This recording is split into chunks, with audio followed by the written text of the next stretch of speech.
Hey, and welcome to another episode of the Who Dat Jedi podcast. This is episode 208. Did you miss us? We've been off for a couple episodes, but we are back, and my name's Aaron. With me, as always, are the other members of the Who Dat Jedi Council, Dave and Fredo.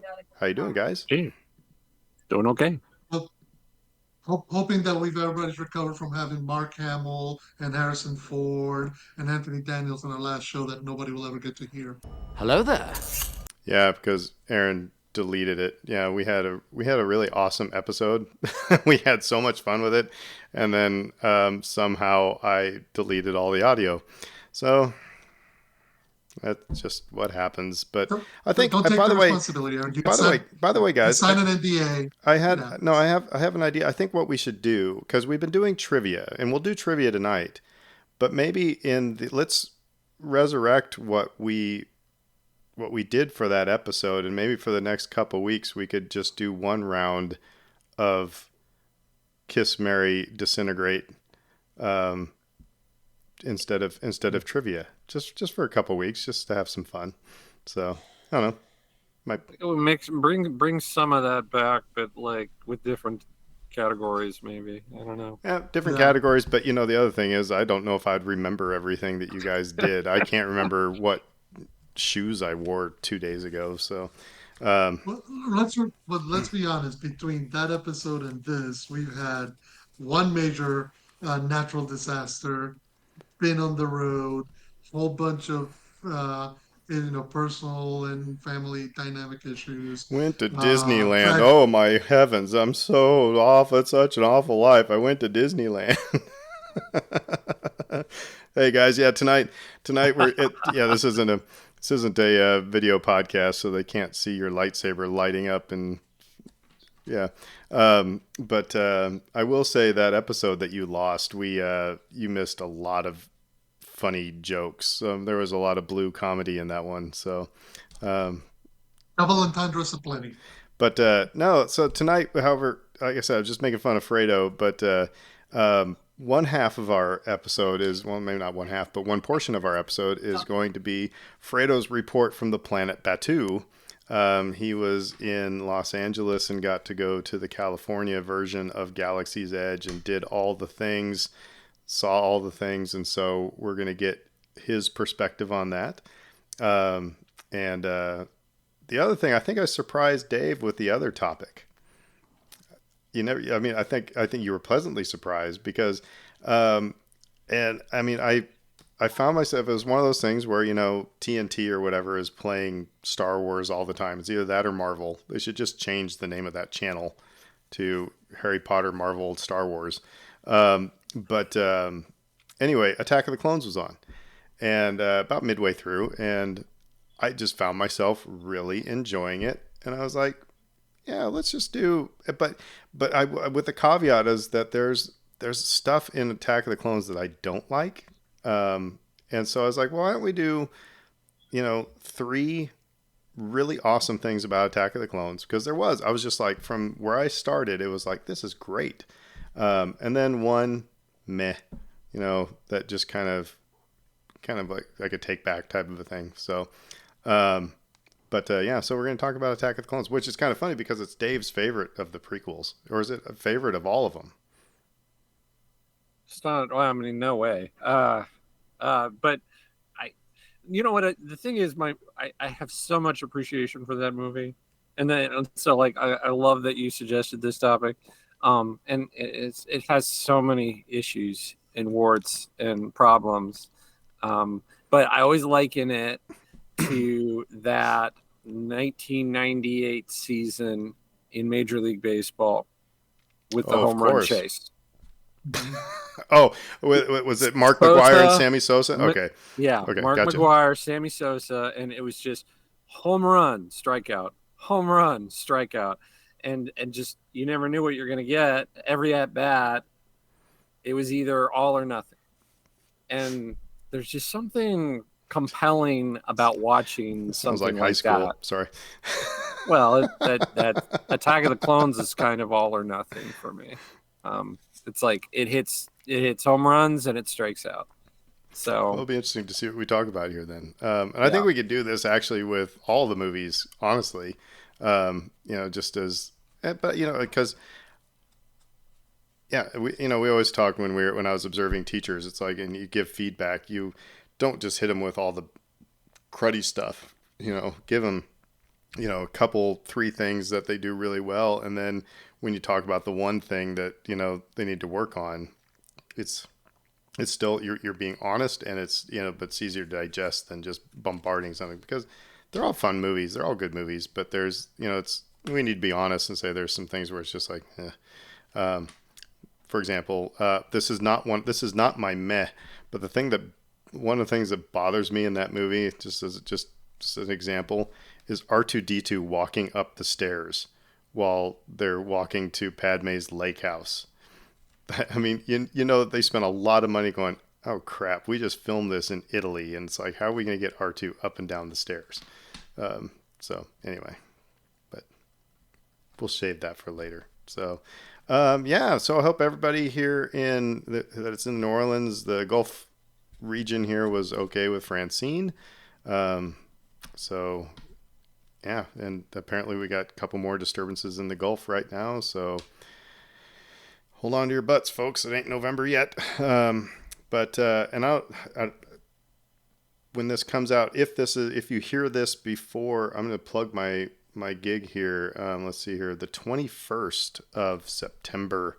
The Kerry Irish Pub is celebrating halfway to St. Patrick's Day, and yours truly will be strumming a guitar and singing Irish songs at the AARP set of 5 to 8:30. So you can come out and go to bed at a reasonable hour. So You can anyway, request some Richard Marx. that's right. Hold on to the night. Slow dance. All right. With that, let's get to some trivia. Some trivia to get started on this Star Wars stuff. I can't wait to hear about Fredo's trip. All right. So, Dave, who tells Qui-Gon that the speediest route from Otogunga to Theed is through the planet core? Who tells Qui-Gon that the speediest route to Otogunga to Theed is through the planet core? Boss Noss. That is Boss Nass, yes. Would, Do you would have know? also taken Prince Volton. That's right. I was going to ask. Can you name what else he's been in? So, all right. Die! Fredo, to you. What gigantic peg-toothed creatures can survive in the vacuum of interstellar space? I think we might have had this one. What Uh, gigantic peg-toothed creatures can survive in the vacuum of interstellar space? I'm gonna go with the space slug because I don't Is think they mean the Purgle. It is the space slug. Yeah, that's Okay. interesting. This is pre Purgle. Yeah. So if they would have asked that in bar trivia, and I would have answered, I said there's multiple answers here, that I would have gotten in At trouble with least that one too. So, all right. To me, who rides shotgun in the Gungan submarine? Who rides shotgun in the Gungan submarine? I believe that is Jar Jar Binks. It is Jar Jar Binks. yeah, because Obi-Wan is piloting and Qui-Gon's in the back in the third seat. So, by the way, we're going to talk about this in a upcoming episode, but I just have to ask: has anybody watched the Rebuild the Galaxy, the Star Not Wars yet, Lego not thing? yet. On the list for probably after this I, I will tonight. We'll watch it. I will say pleasantly surprised and cute. So That's right. and Also, fun, and it isn't like I will say this: we've talked about it's the Star Wars what if type of a thing, but it's mm, not in the same. It imagine if you just took Lego figures and put like this person's head on that person's body type of a deal, and then just mm, that's them, and so it's kind of fun. Hey, let's see if this mm. works. Hold on. Oh, I don't have it yet. Sorry. But it's Google Meet stuff. But anyway, like I said, pleasantly surprised. It was cute. Yeah. So Saw Well, Agatha all along. I watched that. haven't watched that yet. So Um, I like it so far. It's been like your typical Disney show with a slow burn, slow build. of course, So so be they can aware of that. hurry everything up at Yeah, the right. end. Yeah. First episode is super slow so that they'll be rushed at the end, right? That's the pattern at this point. And then I saw Beetlejuice too. And that was way better than I thought it was gonna be. I was was apprehensive. was it better because of the story, or was it better because of Michael Keaton? Both. Okay, My biggest interesting. takeaway from that is that they understood the assignment. Um, they didn't try to blow the scope out of proportion. It was, you remember the scope of the first story, very similarly um, sort of set show Mhm. or movie again. So it's All right. So very much fun and worth it, I'd say. confession time. I've never seen Mhm. Beetlejuice. So Brittany says we need to fix that because we're going to the musical at the Sanger. So I do need to watch it. Um, and then Yeah, I'd say so. yeah, then we have to see the sequel. Ju- So Let me just throw an alternative. Don't see it, see the musical, and then see the movie. Because you're in the rare position where you could do that.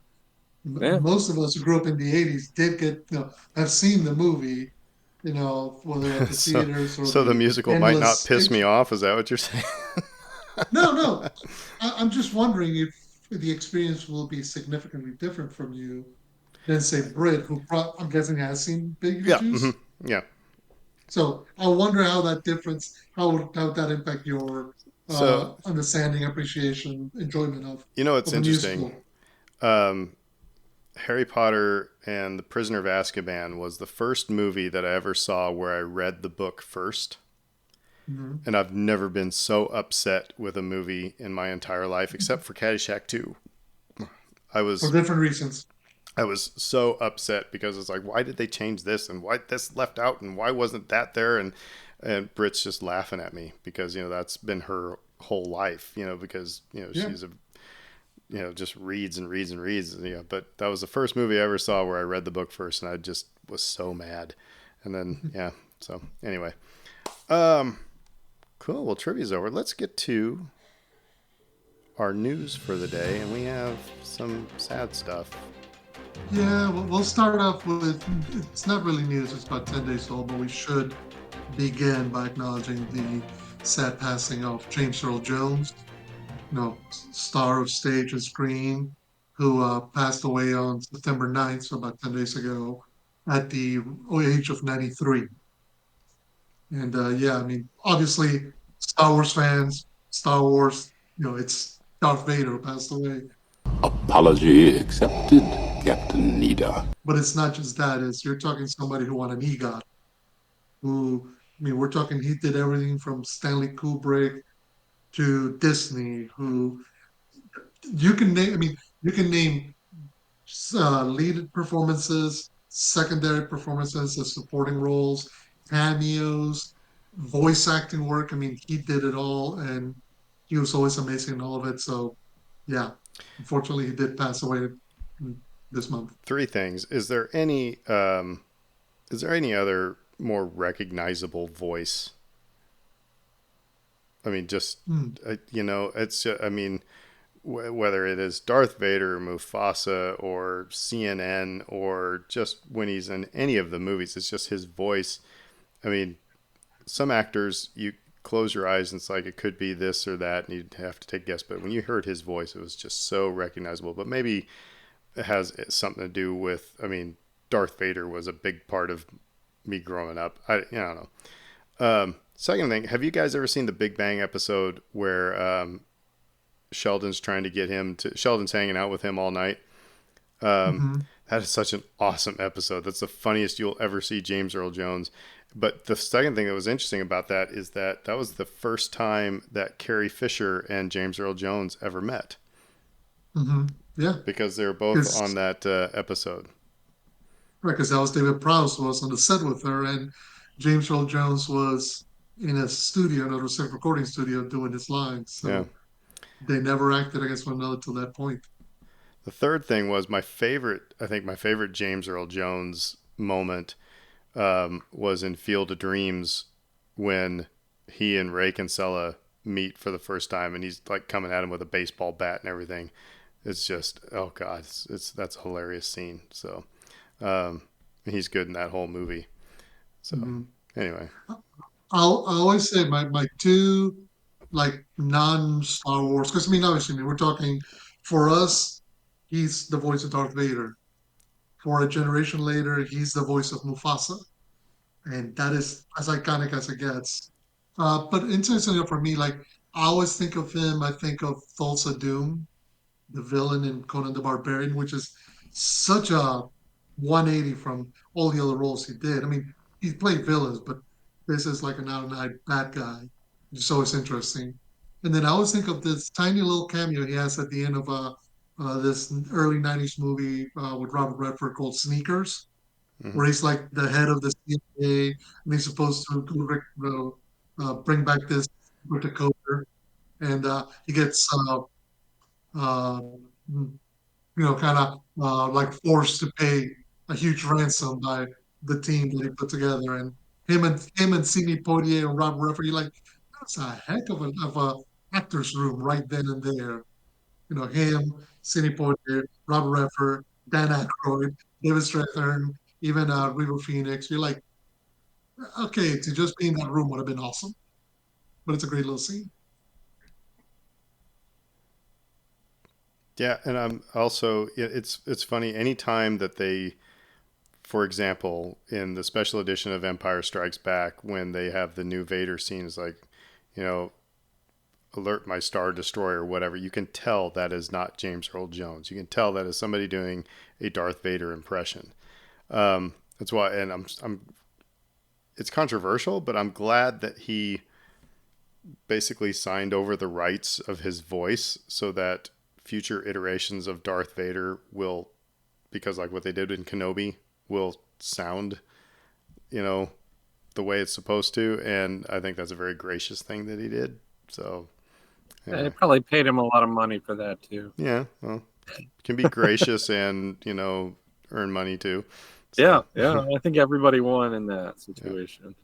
so that was sad, Yeah. but I mean, 93, so it's not, I mean, that's a You, good when run. you, I think, and I might be wrong in this, but like his first big movie role was a little. If you ever seen Doctor Strangelove, he was one of the pilots in the cockpit, and like he's so young and so different, and it's amazing. We tend to forget. I mean, he's a son of Mississippi who had a bad stutter, and it's because he needed to overcome that stutter that he developed the voice that he became iconic for. So Yeah. condolences to all who know him and loved him. Yeah, yeah, unfortunately. Uh, I'll move on to happier news. We did mention this, and we'll just touch on it briefly in our last episode. Uh, the world premiere of Music by John Williams is going to open at Five Fest 2024 on October 23rd, and it's going to make a Disney Plus premiere on November 1st. So this is a massive celebration of John Williams, all his music. They got everybody from Spielberg, Lucas, Kathleen Kennedy, Frank Marshall, J.J. Abrams, Ron Howard. Everybody who's worked with him to just come on and basically heap as much praise as the celluloid will allow. I can't wait for that to be on. Yep. I'll be Mhm. geeking out over that one. Yeah, but I think we kind of mentioned he's one of the iconic elements of our childhood, and it's gonna be great to hear. Let's see. Okay, so let's move to other bit of happy news. And this is more recent. So this week, Ewan McGregor was honored with his own star on the Hollywood Walk of Fame. Actually, I believe Hayden Christensen came out and introduced him and gave him glowing reviews. And it's a big kind of moment for Ewan, and he's so happy. And What's funny is in the middle of this, of course, he gets interviewed by Variety, and he goes, "Oh, I'd love to go back and do more Obi-Wan Kenobi." I mean, I know. yeah, it's it's I go to an Irish pub and it's like, if I get a chance to talk to the owner, I make sure it's like, I'd really like to play Irish music here, or I, but so just because you want to doesn't mean it's gonna happen. I don't know.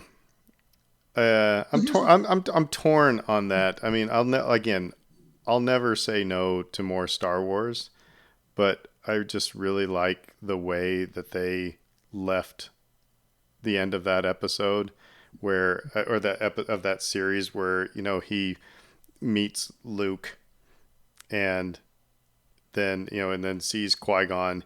It's like I guess I don't need another big Obi-Wan adventure here because it's like it's satisfying and it leads into you know um, what comes next in A New Hope. So yeah.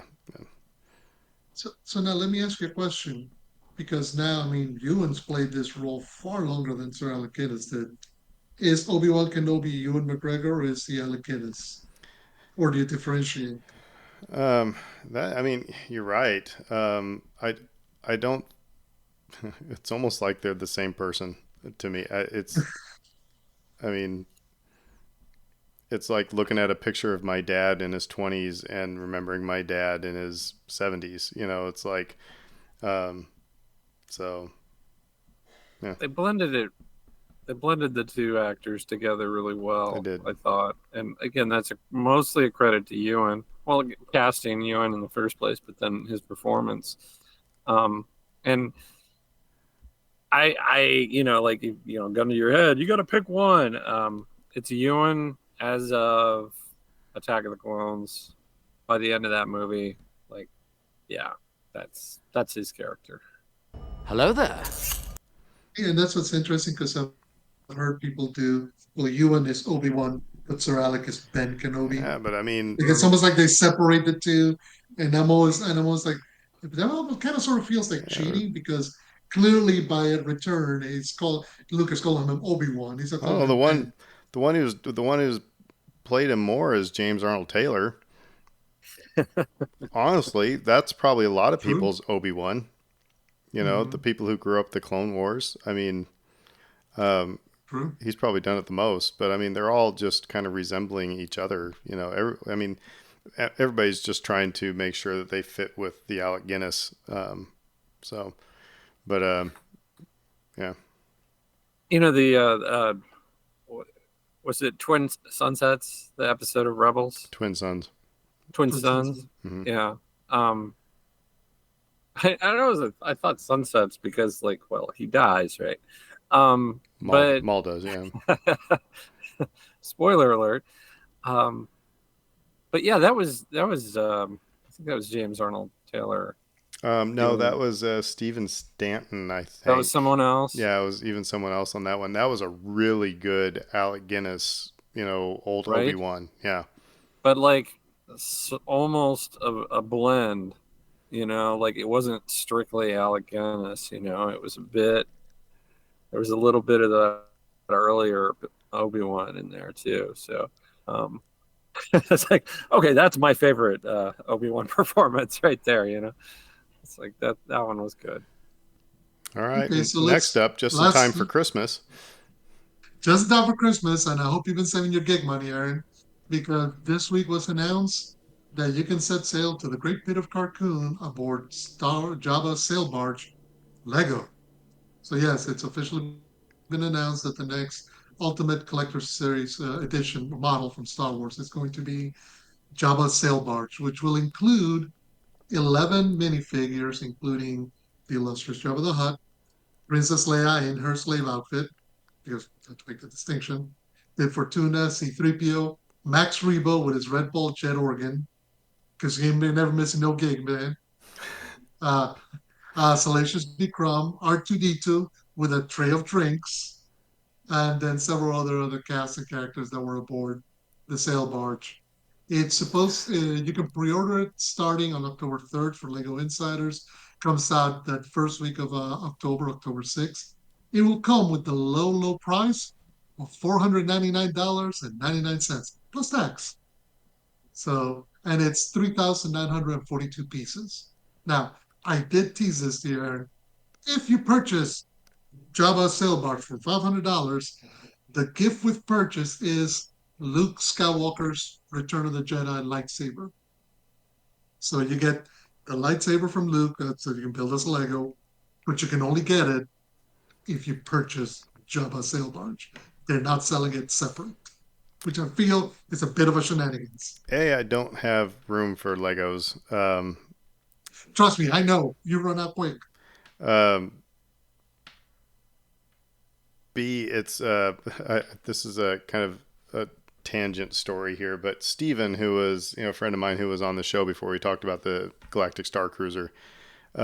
He got the Millennium Falcon, the big Millennium Mhm. Falcon, um, The and most expensive set Lego ever made. he said that it was the most miserable experience in his life was putting together that set because first of all, you see the manual is like an inch and a half thick.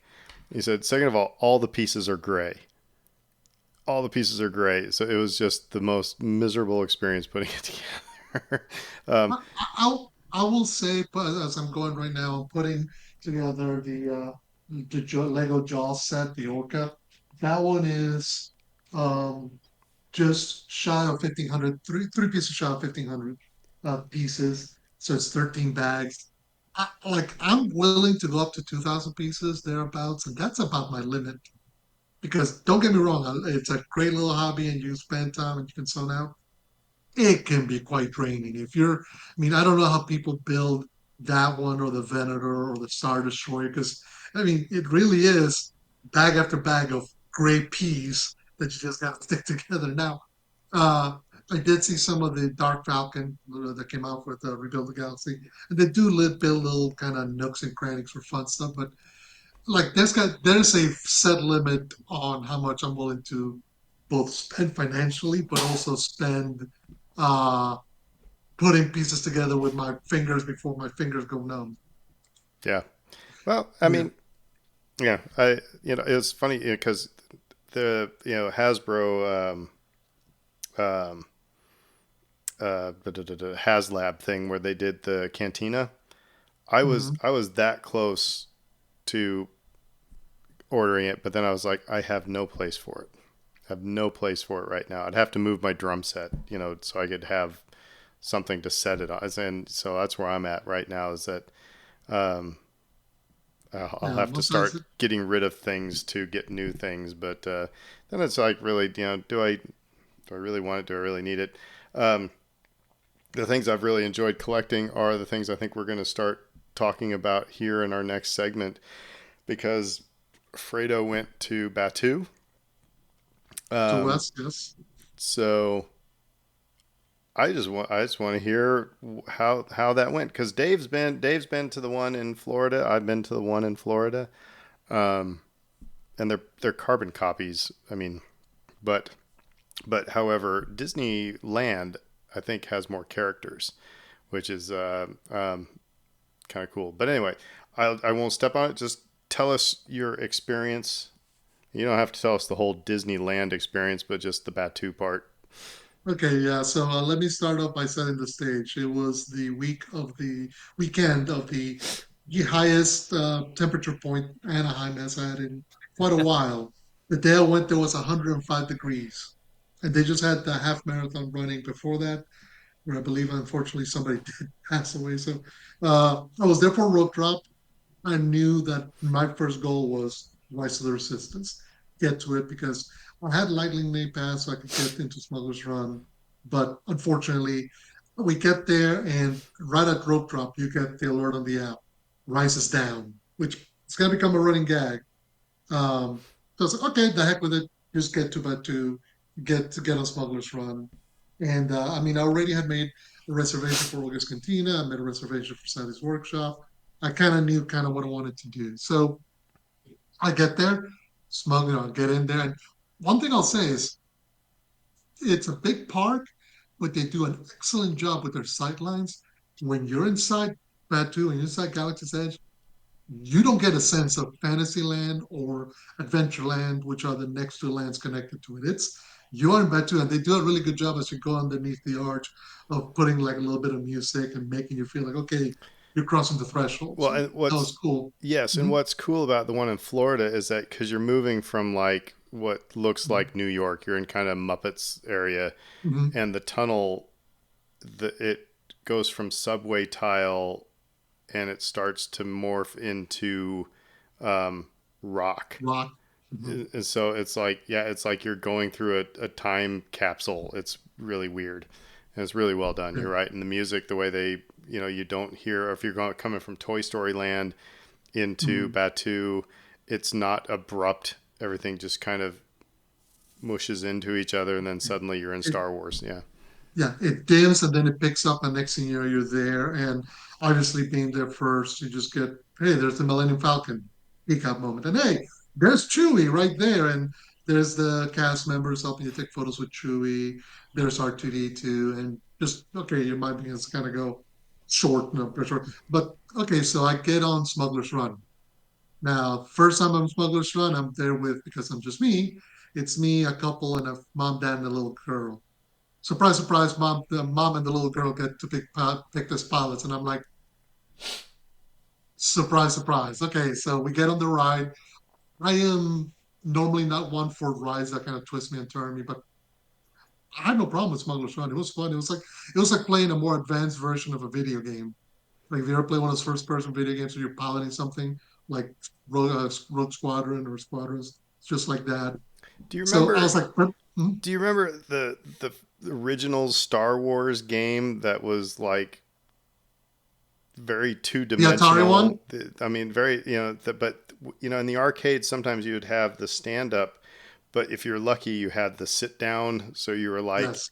in the cockpit type of thing. Mhm. I remember thinking that was the coolest damn game ever. And then then we get until you ride Smuggler's Run. You're right. It's And I will say, I mean, they do such a great job. One of the things I will give Disney credit is they build enough elements on the waiting line. And this is the same thing for Rise. It's so that you don't feel you're standing. I mean, you know you're in line and you're waiting to get on, you get your turn.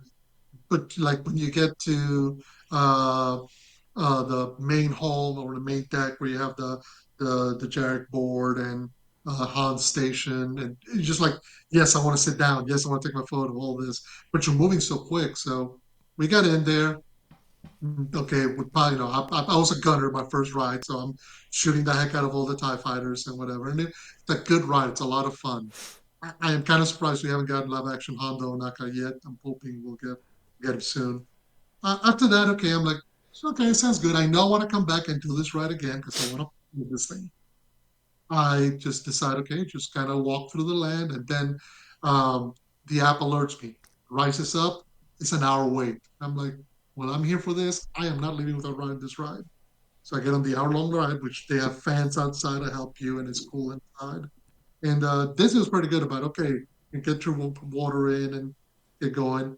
Again, lots of elements in the long line, which is long, but it moves. And that's one of the things I'm going to recommend about Rise. I mean, Rise of the Resistance is just such an amazing ride. I told my brother, who is planning on going to Disney World with his family, either in this fall, sometime this fall, I told him that's one ride where you may want to pay for the single-use lightning lane pass.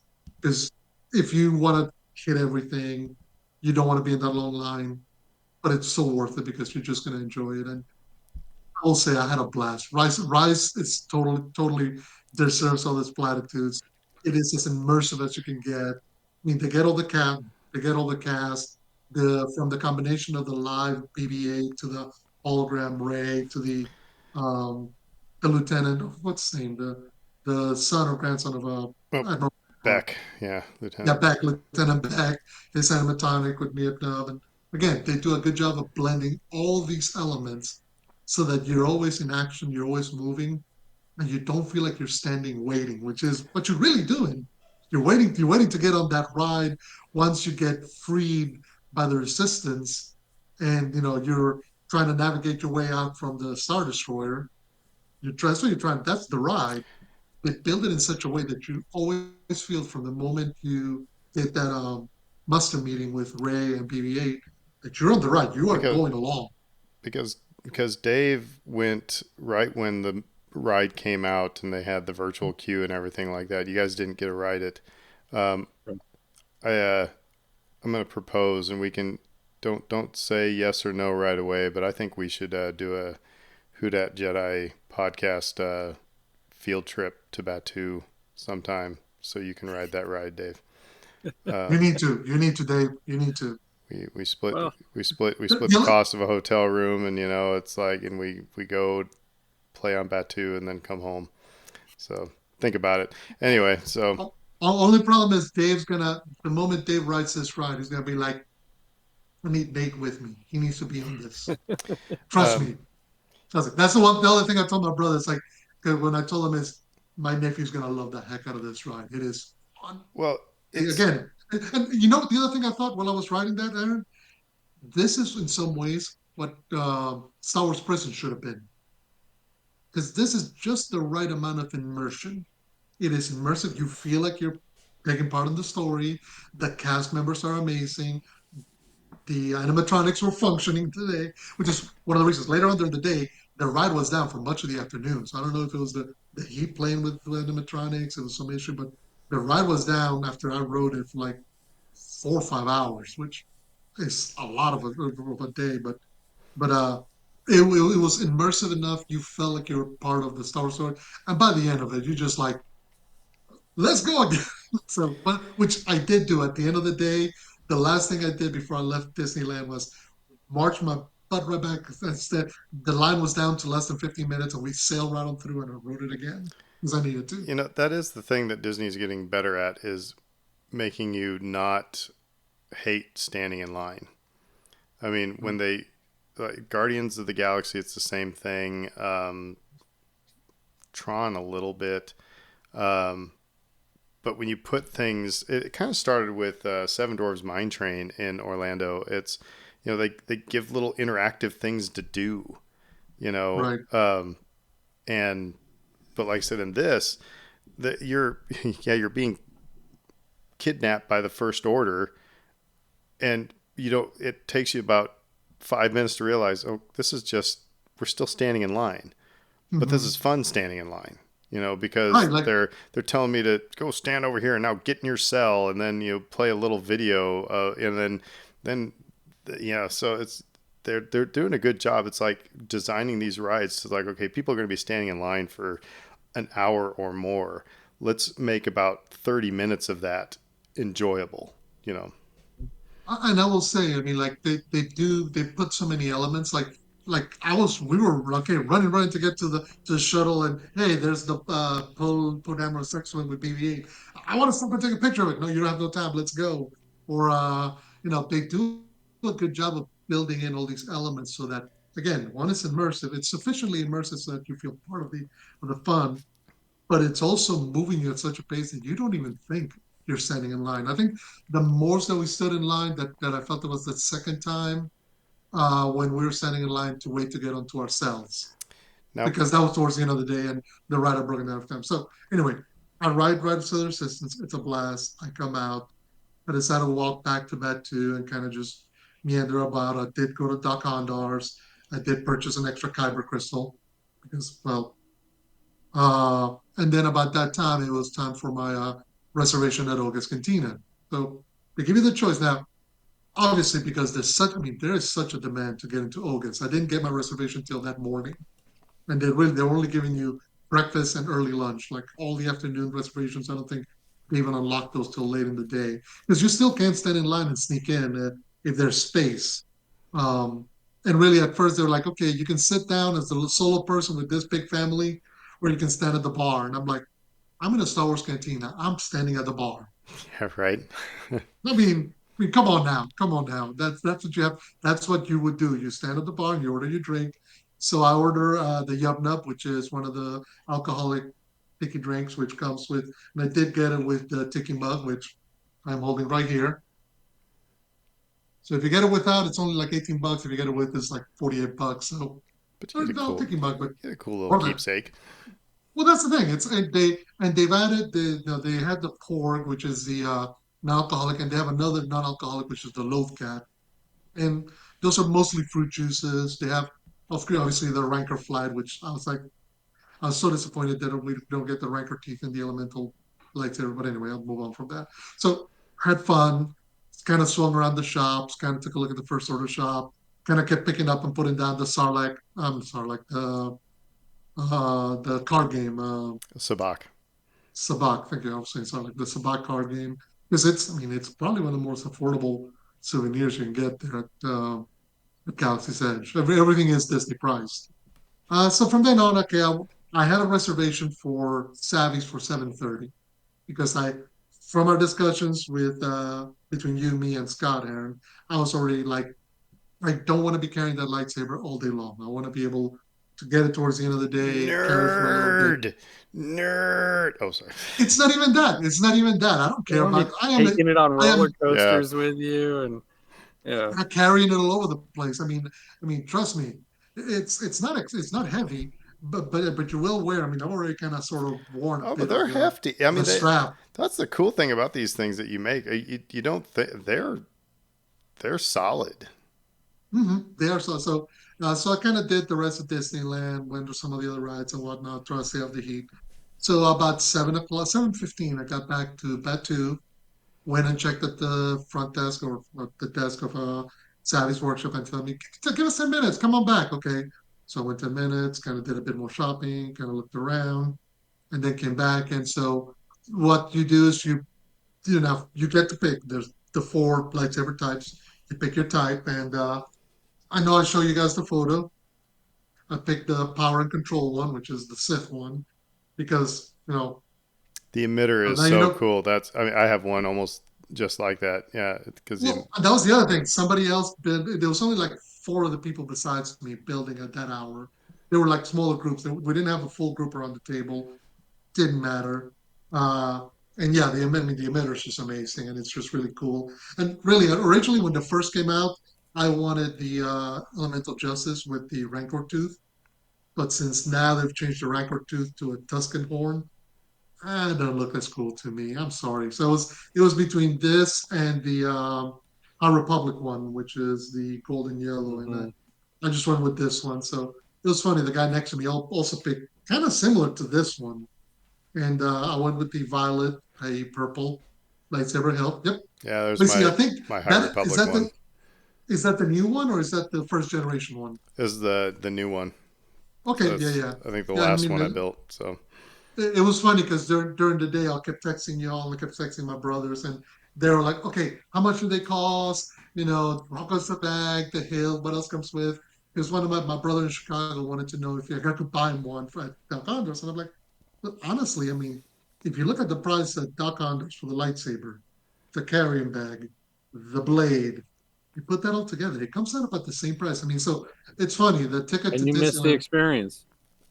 and that's Thank you, and and that's the that's what I big want to thing. hear. That's what I want to hear. Mm-hmm. But what you thought about just what the experience was like. Really cool. Really, I mean, they do a good job of setting you in there, of making you, okay, look, we're hiding from the First Order, and we got all these pieces, and okay, voice just talked to me. I don't know where. I think it's Google. Uh, uh, Do you have another ghost uh, with? I didn't hear anything. this is New Orleans. It's all haunted. Okay. But yeah, no, they do an excellent job of kind of, okay, we're hiding from the First Order. We want you to build this lightsaber. And they go through the whole various kyber crystals, who wore and wielded them. Okay, at the start, you get a little pin, and that's how the builders know And, which yeah. which yeah which lightsaber you're building, and they give you the parts so you can put it together, and it is quite sturdy. This is one of the we kind of knew it from Dave's and from yours. This is not a cheap plastic toy. They do have the cheap plastic lightsabers that do light up that you could twirl around the Yeah. lane and what Yeah, they actually people do. do. Like I thought that was kind of a neat thing.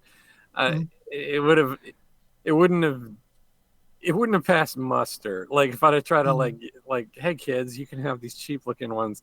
Like in that moment with me with this thing, like it wouldn't have worked. But like if you're passing on fancy lightsaber experience, you can still get the cheaper toys. because by the time tax and everything, I mean between the lightsaber, the experience, the tax, and everything, it was like $237, which is more than the ticket to Disneyland. A single day Disneyland Yeah. ticket is about 170. This is more, but so trust me, High quality souvenir it's that something that's unique that you're gonna take with that you can. yeah. It Well, was hilarious during Friend's scene last week. I'm like, okay, I got a light. I got a light now, and if the lights go out, okay, boom, perfect. it's again, Uh, and what goes on with that also is the that experience experience. and the story that is with it, and that, um, and it's not like, okay, here are your pieces, put your lightsaber together. It's choose Right. your pieces. Right. So Let the it's like, pieces kind of speak to you. um, From the moment you pick the kyber crystal, that's the idea. Is you're not just picking the kyber crystal that you like, the color you like. You're picking the kyber crystal that speaks to you. Actually, from the moment you pick the pieces you want to build outside, you're saying you got four choices. Which one's speaking to you, and then you go down that line. And even from the trick, because they do give you the option once you've built it.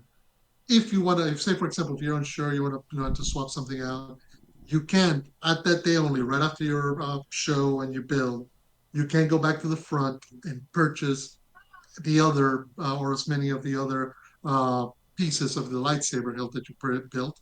I believe it's like $25 per. And honestly, part of me at first thought, yeah, let me get the other grip and the other whatever just because it looks cool. Be cool to swap it out. But then part of me went, no, this is the lightsaber I built. This is the one that looked cool to me. Stick with it. And I think that there is something to, because everybody ultimately, everybody mhm, leaves the place too, like mhm, walking out like, oh my god, euphoric, I just, yeah, euphoric. this is, this is my lightsaber. There are many like it, but this is my own. This was, But this one is it is, mine. it is awesome. It is. I mean, honestly, after this, I just had the biggest grin all over for the rest of that evening. I kept walking around. There are two moments that really put a big old smile on my face. That was the second one. The first one was after August Cantina. I was like, I'm going to pilot the dang Millennium Falcon. And I've mentioned this to you all. I went back and I did the solo rider line. Okay, well, there's a group of people ahead of me. I asked the cast member, hey, would it be okay? I want to be able to pilot this time. She's like, well, it depends on how the numbers break down. If it's your chance, we'll try to see. Okay. So the group ahead of me goes, six people. Then there's another group, six people. So all of a sudden I'm just standing there by myself for a good 2, 3 minutes and they go, well, would you like to just fly it by yourself? I go like, well, yeah.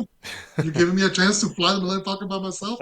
So they go, okay, would you rather be all up and down or left and right? And I'm like, left and right is the left hand seat. That's Han's seat, right? Yes, left and right. So I got to fly the Millennium Falcon by myself. And honestly, yeah, okay.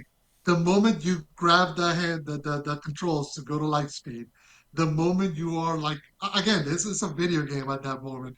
I am laughing. I am getting, if there's security camera footage of me, I look like a damn fool, but I don't care because it was just me in the cockpit of the Millennium Falcon piloting the heck out of that sucker, trying to get away from the First Order, trying to end up doing, coming back with the best, the ship in the best state possible. So it was a blast. So from that moment, I was euphoric, and then after I get out of Savvy's with my lightsaber, I am just thrilled. I am happy. I went and did the fireworks show, and then ran back and Rise one more time. I walked something like 12 miles that day in 105-degree heat. I was exhausted. I was beat. I did not care. I did not care one bit. And one of the tip, kids, if you do build a lightsaber or you buy a lightsaber, if you get it on this bag, it's a carry-on, so Yeah. you can bring it on your airplane. Um, yeah. I was a little nervous about Star Wars Land when they said they're going to make it, but they did such a good job. They did They such a good nailed job it. to make it fit within Star Wars, but not try to replicate Tatooine or not try to replicate something. They'd made a new place that felt very much like Star Wars. And when you put a big ass Millennium Falcon, there, I mean, there you go. That's a winner. You get cast members as Kylo Ren and stormtroopers walking around, and they're haranguing and harassing uh, uh, guests.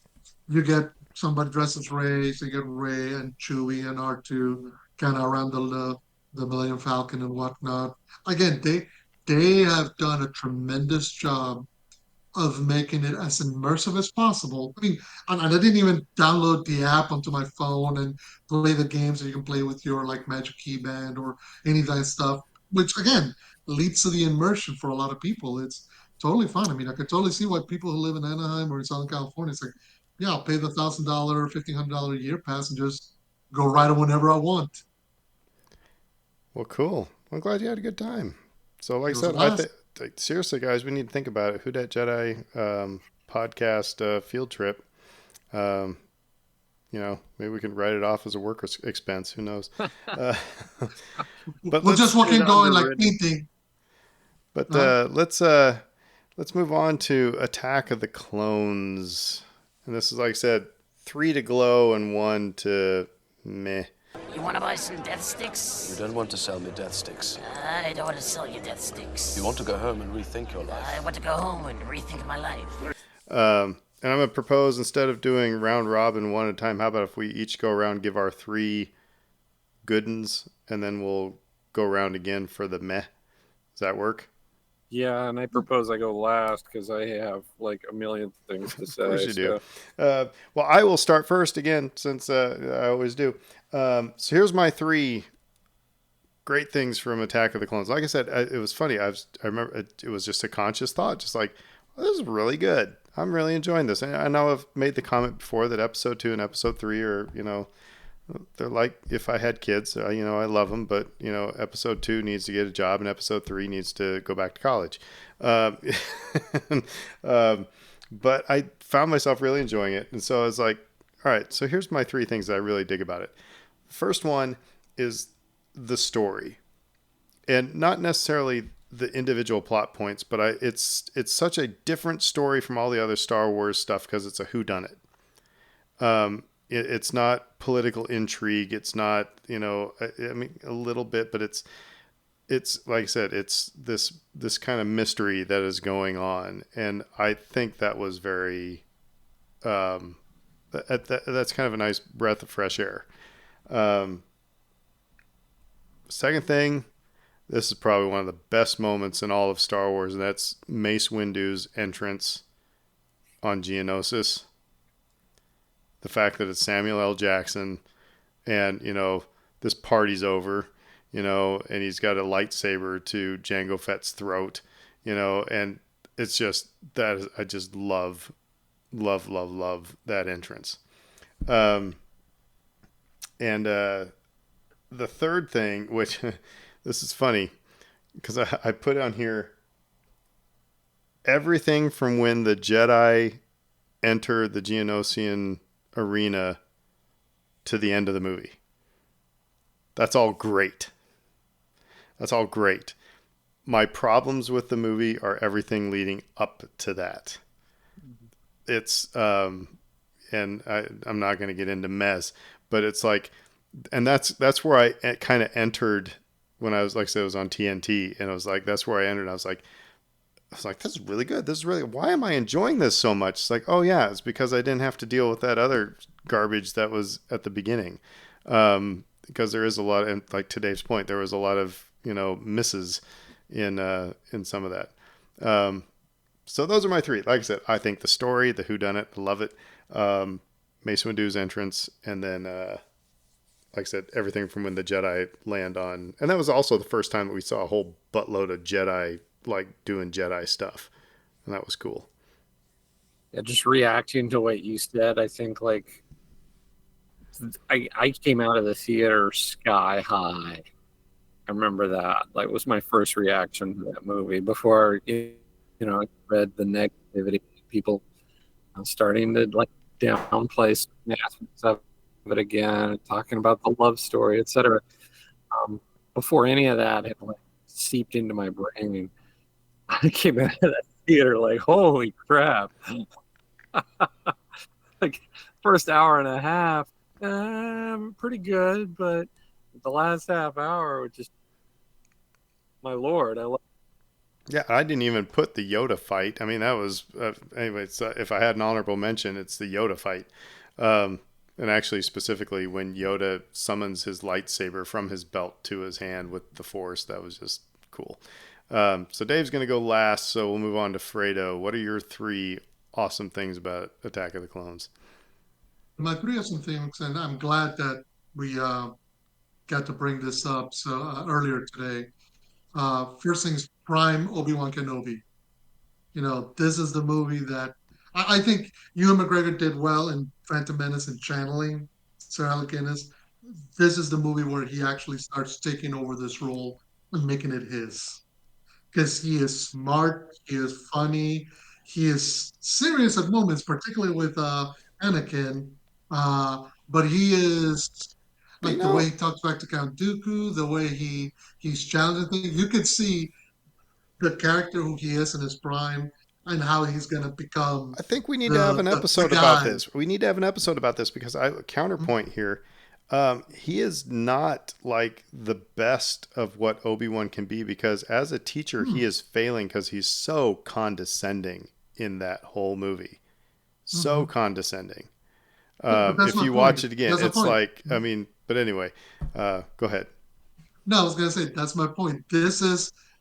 You can see why when we see the character in Return of the Jedi or New Hope, when he's talking about his failures in teaching Anakin or Darth Vader, you can see what he's referring to because it is literally happening in front of your eyes right now. You can see his shortcomings, how he was totally unprepared to be the teacher to this very talented but very rebellious student because he's got too much of that old Qui-Gon rebellion in him. But I love his performance, the way that he could be casual and very laid back, but also be very serious and lethal. So I enjoyed that's one thing. Second thing, the asteroid chase and fight. Too often, particularly when we get the space battles, it's either a battle, you're getting a battle, whether it's the Death Star or whether it's something outside of, Endor or whatever, or you get a chase like we did the asteroid chase in Empire. This has both elements, and what I love about it is that it puts you in a spot where you don't necessarily want Obi-Wan to win, but you don't want Jango Fett to lose, but you don't want Jango Fett to lose. And they're both going at one another, and it's very tense. It's very exciting. Put it this way, they could build this into a ride, and it'd be an awesome ride.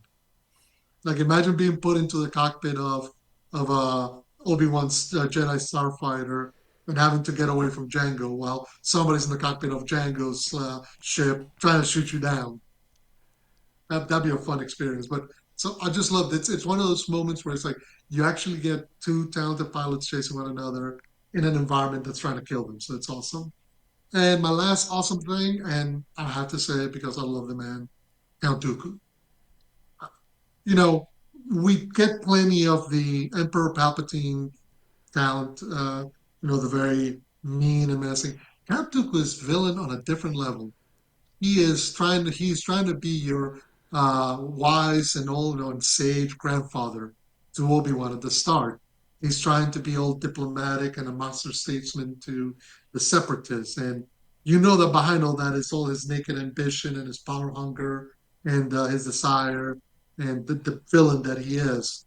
And I love that he brings all his gravitas and all his elegance and all his regalness to this role, which could have been phoned in if you wanted to, but he Yeah, doesn't. And you that's don't get Count Dooku unless you have Christopher Lee. that's my point. I don't You know who needed else could have Christopher done Lee. that. You You needed know, somebody at that level. I remember too, like being worried when they killed off Maul. Everybody was like, "Oh, Phantom Menace. The best part of that is Darth Maul, and you kill him Mhm. off." And like, how are you going to replace that guy? Um, and then just sort of like, yeah, okay, Christopher Lee, okay. Um, but then they did something really smart with that, which is like they sort of delayed how long until he showed up on screen. Like he didn't show up until dang near the end of the movie, About an and hour or so, and yeah. yeah, at least. And so you're just building it up. Like there's this guy, and he's a problem, and then again, he's so different from Maul. Um, Well, I was just going to but say, seemingly very normal. yeah, Yeah. And here's the interesting aspect because Maul is presented as a physical threat. So from the beginning of the movie, as they're talking of Dooku's character, they're talking about somebody who he's a former Jedi. He wouldn't be trying to do evil, or we're having these differences. It's totally fine. The first time we actually get him talking to Obi-Wan, that scene where he's trying to corrupt Obi-Wan, he's not trying to corrupt him with power. He's trying to corrupt him through the familial ties that connect him to Obi-Wan, which is Qui-Gon, which is another wonderful little twist of things that they did in because of the age of Sir Christopher Lee is that they could connect him and Obi-Wan via Qui-Gon, and he then turns around and tries to use that connection to manipulate Obi-Wan, who, to his credit, sees right through it. He's like, I know you're full of it, dude, and he's the only one who can see that until the end when. But he's always even when he seems like he's outmatched, he never loses his cool, and I always appreciate that villain. So those are my three things. Be up against time, so I'll just jump right in on mine. You guys have covered a lot, and so I don't want to repeat. So I'm going to try to go in a couple of different directions here. The stuff on Tatooine, and you talk about the reappearances of Shmi and Watu, who like I felt like that those two characters in particular could have been sort of like shoved in, and yet they felt natural. They it was like, oh yay, there they are, like that felt like good, that was well executed. And then of course Anakin's um battles with his dark side um to roost there, and I thought that that was all handled really well, so much so that I was impressed with his Hayden Christensen's acting in scenes. And I know that like the romance and all that, and we can debate that till the end of the time and how wooden he is, etc. That stuff was meaty, and he really knocked it out of the park, in my opinion, with that. Um, so I would throw that out there. I also want to mention Across the Stars, which is just like, again, you could go on forever about John Williams and like what he has done, but that piece of music is absolutely incredible. So much so, like, that's the best part of that romance, right? Like, so much of that, like the romance, almost you can almost buy because of that piece of music. When she declares her love for him, and they're going into the arena, and that the music just swells in, and you're like, yeah, it was awkward getting to this moment, but now we're here, and now this movie is ready to just take us for a ride. Um, so there's that. Um, and then I guess with a little bit of crossover, Yoda and Dooku, um, like that specifically. If there was one moment that I come out of the theater and I'm like, what did I just see? It was that. And again, time has been less kind to that than like when we first saw it. When you first saw it, your mind was blown. And now it's sort of like, whoa, okay, it's kind of janky looking, or I can see the CGI, etc. But gosh, man, like seeing that in a theater full of Star Wars fans and having everybody in that theater lose their minds all at once. I missed that when Phantom Menace. I didn't get to watch Phantom Menace in a full theater. I didn't get any of that sort of catharsis, and I know that for people, there wasn't any reaction like that. I mean, with Yoda, yeah. with the Yoda fight, I remember I went to Celebration 2 in Indianapolis, and they showed like a sizzle reel, and you saw Yoda summon the lightsaber and then do like his first leap, and people just went effing nuts. I mean, Yeah. so yeah, but there wasn't anything like that in Phantom Menace in the theater. I mean, except for the main title theme, you know. Well, yeah. But So those would be my three. So I'm gonna get to my meh, which kind of leads into what your last one was, and because I really don't have a problem with the CGI of the Yoda fight, but I have a problem with the CGI through the rest of the movie, and I get it that I guess what I would like is I'd like them to do a special edition of episode 2 so they can fix some of this, because I know if they did the animation today it would be a lot better. Everything looks very video gamey. The clones, the um, the Geonosians, it's all I mean, that was kind of the nice thing about Star Wars, was that, even though they were guys in masks, you know, it looked tangible. In Attack of the Clones, everything looks very video gamey. You can tell real, not real, real, not real. And I guess same thing with the Gungans in the Phantom Menace. Just they don't walk like. I mean, yeah, you make it like I said. So that is my meh in and an honorable mention meh is I still don't understand. Well, actually, I have many honorable mentions meh, so I won't get into that. So never mind. Just move on to Fredo and your meh. Guys, I'm going to say, and maybe this is what you were about to say, is too many unanswered mysteries.